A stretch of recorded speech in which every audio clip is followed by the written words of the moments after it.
खूनी कुआं। सीमा गर्मियों की छुट्टियों में अपनी नानी के गांव आई थी। सीमा नानी के घर पहुंचने के बाद अपनी नानी के पैर छूती है और उनसे आशीर्वाद लेती है।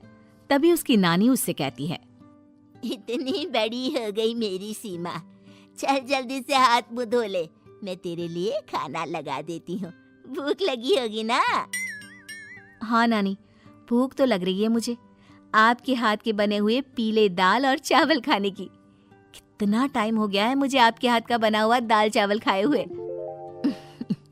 तू तो नौकरी में व्यस्त थी, तो तुझे कहाँ से टाइम मिलेगा अपनी नानी के लिए? और जब इतने टाइम बाद आई है तो ज्यादा टाइम के लिए रुक कर जाएगी तू। हाँ नानी, इस बार पूरे 2 महीने के लिए आई हूँ। सीमा की नानी अंदर जाकर उसके लिए खाना बनाने लगती है। सीमा कमरे में अकेली होती है, तभी उसे किसी औरत के रोने की आवाज सुनाई देती है। वो कभी खिड़की से बाहर झांकती है तो कभी दरवाजे से बाहर झांकती है। उसे समझ में नहीं आ रहा होता है कि आखिर रो कौन रहा है। तभी नानी खाना लेकर आ जाती है। वो अपनी नानी से कहती है, नानी, कोई औरत रो रही है क्या? मैं जब से यहाँ आई हूँ तब से मुझे यहाँ किसी औरत की रोने की आवाज आ रही है। हे भगवान, कहीं ये वही तो नहीं? बोलो ना नानी। अरे कोई नहीं रो रहा, ये तेरे मन का वहम है। और तू ना अब खाना खा ले, ज्यादा यहाँ वहाँ की बातों में ध्यान मत दिया कर। जल्दी से खाना खा और फिर मेरे साथ आ जा मेरे कमरे में, दोनों बैठकर खूब सारी बातें करेंगे। ऐसे ही अगले दिन सीमा अपनी नानी के साथ गांव के बाजार जा रही होती है। उसी रास्ते में फिर से किसी औरत के रोने की आवाज आती है। वो अपनी नानी से कहती है, अरे नानी, क्या सच में तुम्हें अभी भी किसी औरत की रोने की आवाज नहीं सुनाई दे रही?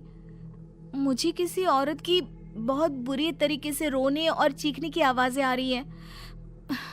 मैं बहुत परेशान हूँ नानी, आखिर ये कौन है? मुझे लगता है कि सीमा को शहर भेज देना चाहिए, यहाँ रहना उसके लिए ठीक नहीं। नानी बोलो ना, आप चुप क्यों हो जाती हो? सीमा, तू घर चल, मुझे तुझसे बहुत जरूरी बात करनी है।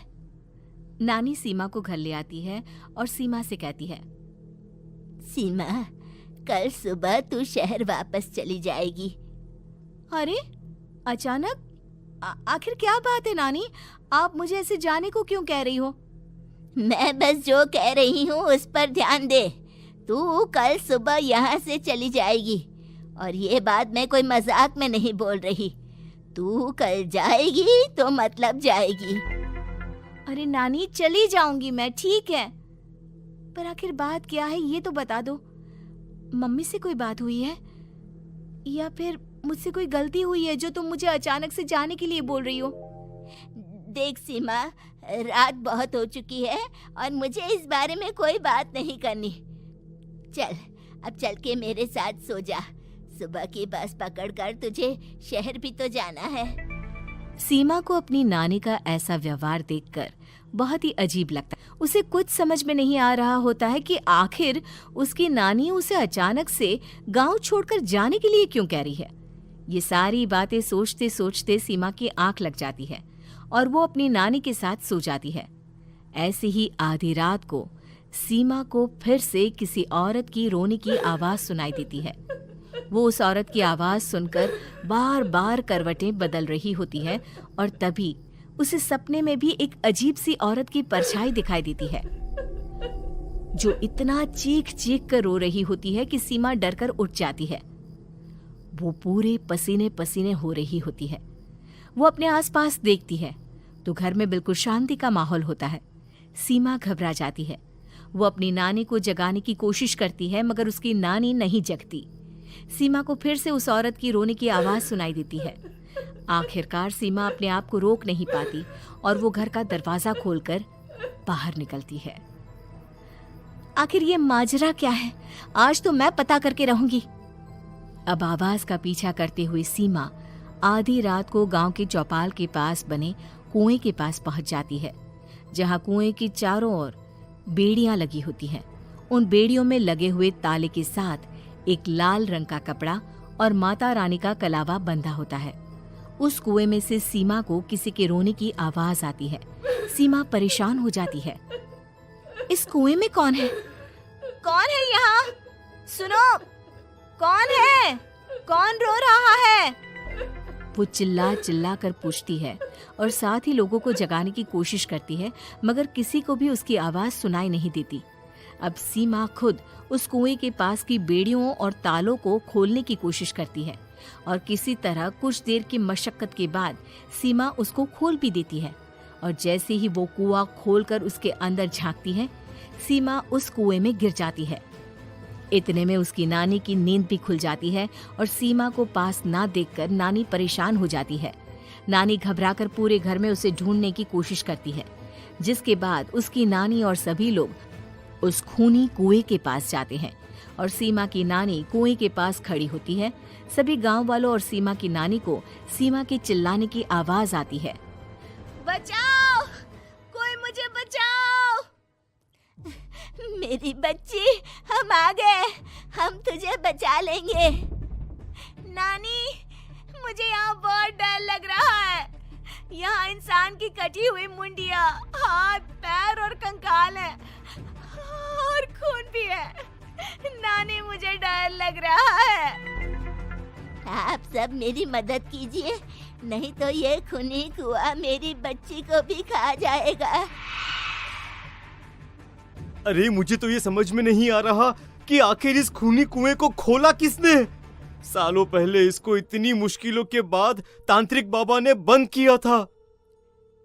अरे पूरा गांव खूनी कुएं के बारे में अच्छे से जानता है, तो कोई भी जानबूझकर तो ऐसा करेगा नहीं। मतलब किसी ने अनजाने में इसे खोल दिया है भैया। सीमा को इस बारे में मालूम नहीं था और जब से वो यहाँ आई थी तभी से उसे किसी औरत के रोने की आवाज़ें भी सुनाई दे रही थी। कहीं सीमा ने ही तो उसे नहीं खोला। अगर ऐसा है तो फिर सीमा का बचना बहुत मुश्किल है। वहीं कुएं के अंदर सीमा रोते हुए बैठी होती है कि उसे आवाज सुनाई देती है जो कुएं के बाहर खड़े गांव वालों में से किसी को सुनाई नहीं देता। आज सालों के बाद मुझे ताजा खून मिलेगा। तेरा खून पीकर आज मैं अपनी प्यास बुझाऊंगा।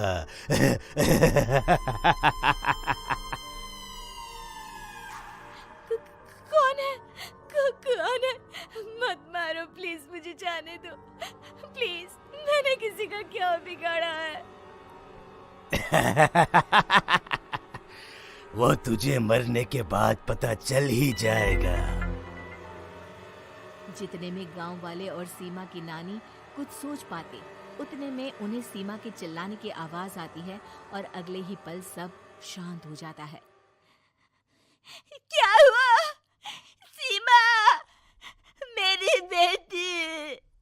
माफ करना बहन, लेकिन अब सीमा वापस नहीं आएगी। हमें एक बार फिर से कुएं को बंद करना होगा। गांव वाले तभी तांत्रिक को बुला कर लाते हैं। एक बार फिर अपनी शक्ति से तांत्रिक बाबा उस कुएं को हमेशा हमेशा के लिए बंद कर देते हैं और वहां एक बोर्ड लगा दिया जाता है कि यहाँ आना मना है।